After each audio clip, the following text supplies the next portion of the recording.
Welcome to this recap of the Project 1 assignment that we went over in class. This assumes that you have already thought up a business and are ready to begin with this model to build out your dashboard.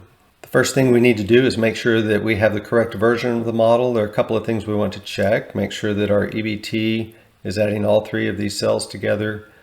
Please make sure that your unleveraged cash flow is adding in column Q, not subtracting it. After you've confirmed those things, then we can come up here and insert plenty of room for a dashboard. Control-Shift+ or right-click and insert on one of those column headers. And the same thing here, Control-Shift+ or right-click and insert. Then I like to highlight a column, hold down Control, and highlight a row, and then shade those to kind of lay out my four quadrants. Up here we'll have comments. Down here we'll have a model.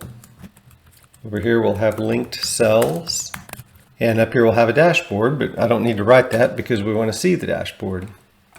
I'm going to take the first two columns and the last two columns and reduce their width to about the height of a row so that any cell in there would kind of look like a square. Shade the background, and then in a different color I'll shade the palette for the dashboard. While that's highlighted, I'm going to add the borders. Relatively dark gray on the bottom and the right. I can click the button or inside there.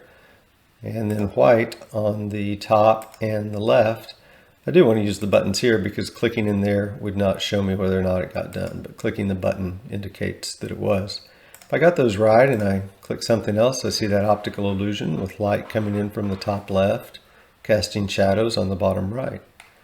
Now I'm ready to start moving some of these inputs somewhere that we can work with them. I put them over here in the linked cells for a while.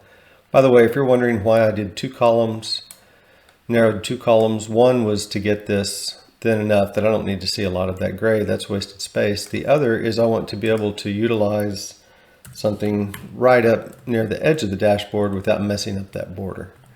So that's why I did column B as well, and column U.